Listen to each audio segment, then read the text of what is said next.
सुकरात का रहस्य।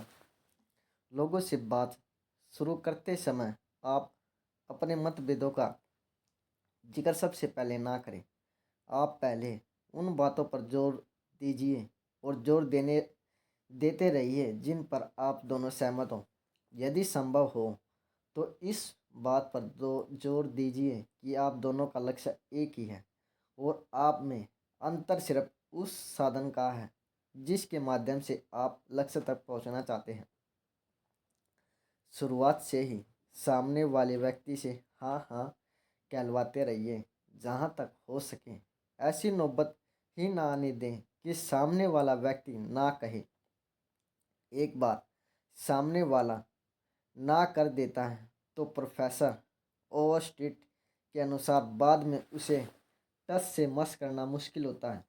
एक बार ना कहने के बाद आपके व्यक्तित्व का गर्व यह मांग करता है कि आप अपनी बात पर अड़े रहें। आपको बाद में लग सकता है कि आपने गलती से ना कह दिया था, परंतु आप अपने गर्व के कारण यह स्वीकार नहीं करना चाहते। आपने एक बार जो कह दिया, आप फिर उस पर अड़े रहना चाहते हैं। इसलिए यह बहुत महत्वपूर्ण हो जाता है कि बातचीत की शुरुआत हाँ से हो। समझदार वक्ता अपने श्रोताओं से शुरू से ही हाँ कहलवाता जाता है। इस तरह श्रोताओं की मानसिकता सकारात्मक दिशा में बन जाती है। यह किसी बिलियर्ड की गेंद की गति की तरह है। एक दिशा में जाने के बाद इसकी दिशा बदलने के लिए शक्ति की आवश्यकता होती है और इसे विपरीत दिशा में ले जाने के लिए तो बहुत अधिक शक्ति की जरूरत पड़ती है। यहाँ पर मनोवैज्ञानिक पैटर्न बहुत स्पष्ट है। जब कोई व्यक्ति ना कहता है और वह वास्तव में नकारात्मक होता है तो वह सिर्फ इस शब्द को कहने से कुछ अधिक कर रहा है। उसका पूरा शरीर, उसकी ग्रंथियाँ, उसका नर्वस सिस्टम और उसका मांसपेशिया तंत्र सभी एक नकारात्मक स्थिति में आ जाते हैं। आमतौर पर बहुत सूक्ष्म परंतु नज़र में आने वाले लक्षण देखे जा सकते हैं कि शारीरिक अलगाव है या उसकी तैयारी है। पूरा न्यूरोमस्कुलर सिस्टम स्वीकार करने के विरोध में हो जाता है। इसके विपरीत जब कोई व्यक्ति हाँ कहता है तो अलगाव के कोई लक्षण नजर नहीं आते। पूरा सिस्टम आगे की तरफ बढ़ने वाला, स्वीकार करने वाला और खुला होता है। इसलिए हम शुरुआत में ही सामने वाले से जितनी बार हाँ कहलवाते हैं, हम अपने अंतिम प्रस्ताव को मनवाने में सफल होने के उतने ही करीब आते हैं। हाँ कहलवाने की यह तकनीक बहुत आसान है, फिर भी इसे अक्सर नज़रअंदाज किया जाता है। ऐसा लगता है कि ज़्यादातर लोग शुरुआत में ही विरोध प्रदर्शन करके अपना महत्व साबित करना चाहते हैं। जब कोई विद्यार्थी या कोई ग्राहक, बच्चा, पति या पत्नी शुरू में ना कह देता है तो फिर उससे हाँ कहलवाने के लिए आपको देवदूतों की बुद्धिमानी और धैर्य की जरूरत होती है। हाँ कहलवाने की इसी तकनीक के कारण न्यूयॉर्क में ग्रीनविच सेविंग्स बैंक के टेलर जेम्स अल्बर्सन एक ग्राहक को अपनी बैंक में खाता खोलने के लिए तैयार कर पाए। मिस्टर अबरसन ने कहा, यह आदमी हमारी बैंक में खाता खोलना चाहता था। मैंने उसे भरने के लिए सामान्य फॉर्म दिया। उसने कुछ सवालों के जवाब तो इच्छा से दिए, परंतु कुछ सवालों के जवाब देने से उसने साफ इनकार कर दिया। मानवीय संबंधों पर कोर्स में भाग लेने से पहले यदि ऐसा होता तो मैं इस संभावित ग्राहक से साफ कह देता कि अगर वह इन सवालों के जवाब नहीं देगा तो हम उसका खाता नहीं खोल पाएंगे। मुझे यह स्वीकार करने में शर्म आती है कि मैं अतीत में इस तरह की बातें कई बार कह चुका हूँ।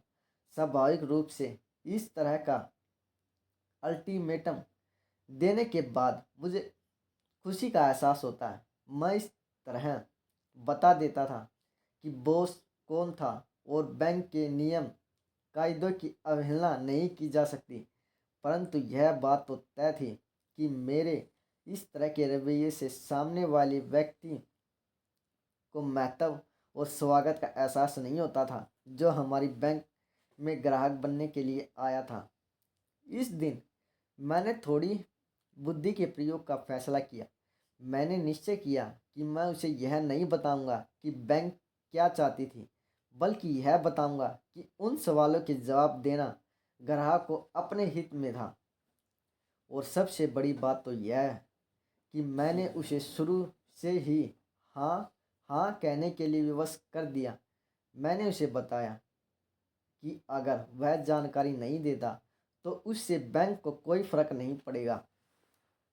फिर मैंने उससे कहा, परंतु अगर आपकी मृत्यु हो जाए तो क्या आप नहीं चाहेंगे कि आपका पैसा आपके वारिस को मिले, जो कि कानूनन उसे मिलना चाहिए। बिल्कुल, उसने जवाब दिया। मैंने कहा, क्या आपको नहीं लगता कि आप हमें अपने वारिस का नाम बता दें, ताकि हम आपकी इच्छा अनुसार आपकी मृत्यु के बाद पैसा उसे बिना देरी या गलती के दे सकें। एक बार फिर उसने कहा हाँ। जब व्यक्ति का मूड बदल गया था, क्योंकि अब वह जान गया था कि यह जानकारी बैंक के फायदे के लिए नहीं है, बल्कि उसी के अपने फायदे के लिए जरूरी थी। बैंक से रवाना होने से पहले न सिर्फ वह मुझे पूरी जानकारी देकर गया, बल्कि उसने मेरे सुझाव पर अपनी माँ के नाम पर एक ट्रस्ट अकाउंट भी खोल दिया। यही नहीं, उसने अपनी माँ के बारे में पूछे गए सभी सवालों के जवाब भी खुशी खुशी दिए। मैंने पाया कि शुरुआत से ही उसे हाँ हाँ करवाने से वह भूल गया कि मुद्दा क्या था, और वह मेरे सुझावों को एक के बाद एक मानता गया। Joseph aliens wasting house electron company के सेल्समैन थे। उन्होंने हमें अपनी कहानी बताई। मेरे इलाके में एक आदमी था जिसे हमारी कंपनी सामान बेचना चाहती थी। मुझसे पहले वाला सेल्समैन 10 साल तक कोशिश कर चुका था। जब मैंने वह इलाका संभाला तो 3 साल तक मैंने भी कोशिश की, परंतु मुझे कोई ऑर्डर नहीं मिला। आखिरकार 13 साल की मेहनत के बाद हम उसे कुछ मोटर बेचने में कामयाब हुए। मुझे ऐसी आशा थी कि यदि हमारी मोटर उसे पसंद आ जाएंगी तो वह हमसे बहुत सी मोटरें और खरीद लेगा। मुझे विश्वास था कि हमारी मोटरें उसे निश्चित रूप से पसंद आएंगी। इसलिए जब 3 हफ्तों बाद मैं उससे मिलने गया तो मैं अच्छे मूड में था, परंतु चीफ इंजीनियर ने मुझे सदमा पहुंचाने वाली खबर सुनाई। एलियंस, मैं आपसे बाकी मोटरें नहीं खरीदना चाहता। क्यों? मैंने हैरानी से पूछा। आखिर क्यों? क्योंकि आपकी मोटरें काफ़ी गर्म हो जाती हैं और उन पर हाथ तक नहीं रख सकता। मैंने लंबे समय तक इस तरह के मामले में बहस की थी, परंतु अब मैं जान गया था कि ऐसी स्थिति में बहस से कोई फ़ायदा नहीं होता। इसलिए मैंने हाँ हाँ कहलवाने वाली तकनीक का इस्तेमाल किया। अच्छा मिस्टर स्मिथ, मैंने कहा, मैं आपसे पूरी तरह सहमत हूँ कि अगर हमारी मोटरें ज़्यादा ख़राब हो जाती हैं तो आपको इन्हें नहीं खरीदना चाहिए। आपको वही मोटरें खरीदनी चाहिए जो नेशनल इलेक्ट्रॉनिकल मैन्युफैक्चरर्स के स्टैंडर्ड में से अधिक गर्म ना होती हो, नहीं क्या? वह सहमत हो गया। मुझे अपनी पहली हाँ मिल गई। इलेक्ट्रॉनिकल मैन्युफैक्चर एसोसिएशन के नियम के अनुसार मोटर का तापमान कमरे के तापमान से 72 डिग्री फ़ारेनहाइट से ज़्यादा नहीं होना चाहिए। क्या यह ठीक है? हाँ, वह सहमत हो गया। यह बिल्कुल ठीक है, परंतु आपकी मोटर उससे ज़्यादा गर्म है। मैंने उससे बहस नहीं की। मैंने उससे सिर्फ इतना पूछा, मिल्क के कमरे का तापमान कितना है? उसने जवाब दिया, लगभग 75 डिग्री फ़ारेनहाइट। इस पर मैंने कहा, अगर मिल के कमरे का तापमान 75 डिग्री फ़ारेनहाइट है और हम उसमें 72 डिग्री और जोड़ दें तो यह कुल मिलाकर 127 डिग्री फ़ारेनहाइट हो जाता है। अगर आप अपने हाथ को 147 डिग्री फ़ारेनहाइट के गर्म पानी में रखेंगे तो क्या आपका हाथ नहीं जलेगा?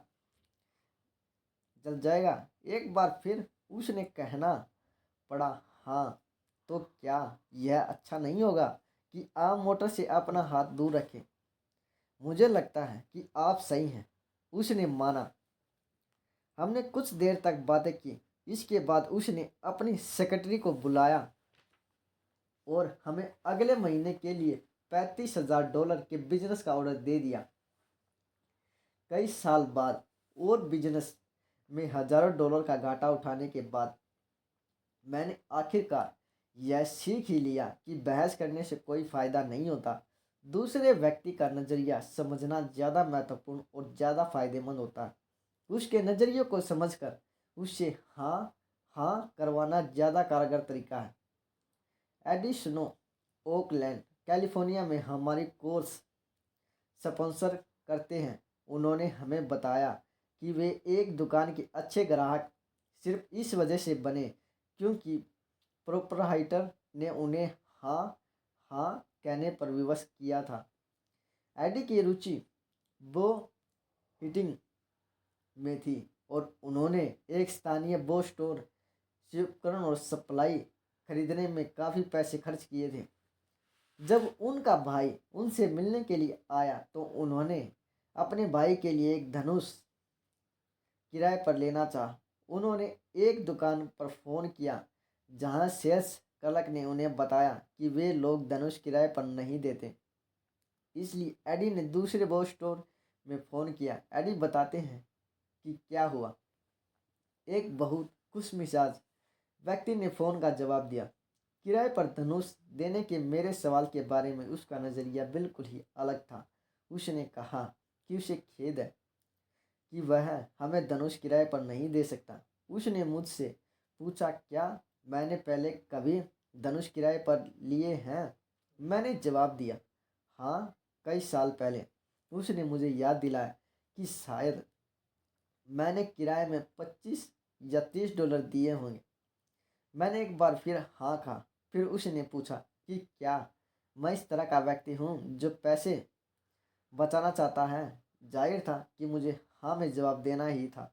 फिर उसने आगे जानकारी दी कि उनके यहाँ धनुष के ऐसे सेट हैं जिनमें सारे आवश्यक उपकरण लगे हुए हैं और उनकी कीमत सिर्फ $34.95 है। मैं धनुष के किराए में जितने पैसे खर्च करता उससे सिर्फ $4.95 अधिक पैसे खर्च करके मैं धनुष का पूरा सेट खरीद सकता था। उसने बताया कि इसी कारण उन्होंने धनुष किराए पर देना बंद कर दिया है। क्या उसका यह तर्क मुझे सटीक लगा? अपनी हाँ की प्रतिक्रिया की वजह से मैंने सेट खरीदा। सेट खरीदने के साथ ही मैंने उस दुकान से और भी कई सामान खरीदे और तब से मैं वहाँ का नियमित ग्राहक बन गया हूँ। एथेंस के सुकरात दुनिया के महानतम दार्शनिकों में से एक थे। उन्होंने ऐसा कुछ किया जो इतिहास में केवल मुट्ठी भर लोग ही कर पाए हैं। उन्होंने मानव चिंतन की दिशा बदल दी। उनकी मौत 24 सदी पहले हुई थी, परंतु आज भी उन्हें सर्वश्रेष्ठ वाद विवाद करने वालों में गिना जाता है जो लोगों से अपनी बात मनवाने में समर्थ थे। उनका तरीका क्या था? क्या वे लोगों को यह बताते थे कि वे गलत हैं? नहीं, सुकरात ऐसा कभी नहीं करते थे। वे इससे ज़्यादा चतुर थे। उनकी तकनीक, जिसे सुकरात की तकनीक कहा जाता है, हाँ हाँ का जवाब हासिल करने पर आधारित थी। वे ऐसे सवाल पूछते थे कि सामने वाले को जाते थे